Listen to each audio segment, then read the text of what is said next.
بسم الله الرحمن الرحيم. والطور وكتاب مسطور في رق منشور والبيت المعمور والسقف المرفوع والبحر المسجور إن عذاب ربك لواقع ما له من دافع يوم تمور السماء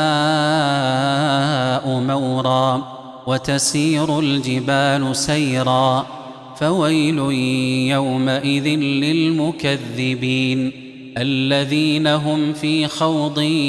يلعبون يوم يدعون إلى نار جهنم دعا هذه النار التي كنتم بها تكذبون أفسحر هذا أم أنتم لا تبصرون اصلوها فاصبروا أو لا تصبروا سواء عليكم إنما تجزون ما كنتم تعملون إن المتقين في جنات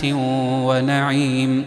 فاكهين بما آتاهم ربهم ووقاهم ربهم عذاب الجحيم كلوا واشربوا هنيئا بما كنتم تعملون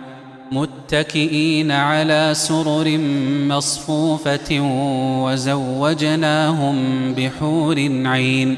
والذين آمنوا واتبعتهم ذريتهم بإيمان ألحقنا بهم ذريتهم وما ألتناهم من عملهم من شيء كل امرئ بما كسب رهين وأمددناهم بفاكهة ولحم مما يشتهون يتنازعون فيها كأسا لا لغو فيها ولا تأثيم ويطوف عليهم غلمان لهم كأنهم لؤلؤ مكنون وأقبل بعضهم على بعض يتساءلون قالوا إنا كنا قبل في أهلنا مشفقين فمن الله علينا ووقانا عذاب السموم إنا كنا من قبل ندعوه إنه هو البر الرحيم فذكر فما أنت بنعمة ربك بكاهن ولا مجنون أم يقولون شاعر نتربص به ريب المنون قل تربصوا فإني معكم من المتربصين أم تأمرهم أحلامهم بهذا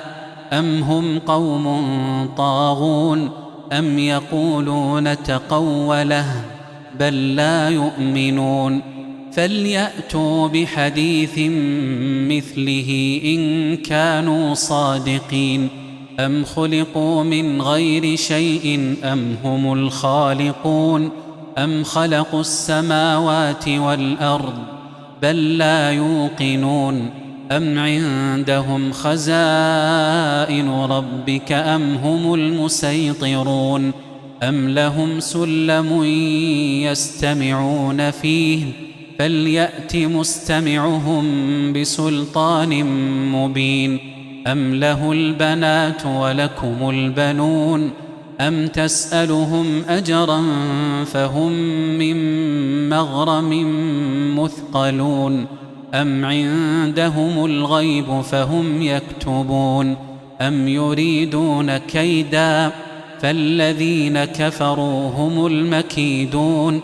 أم لهم إله غير الله سبحان الله عما يشركون وإن يروا كسفا من السماء ساقطا يقولوا سحاب مركوم فذرهم حتى يلاقوا يومهم الذي فيه يصعقون يوم لا يغني عنهم كيدهم شيئا ولا هم ينصرون وإن للذين ظلموا عذابا دون ذلك ولكن أكثرهم لا يعلمون واصبر لحكم ربك فإنك بأعيننا وسبح بحمد ربك حين تقوم ومن الليل فسبحه وإدبار النجوم.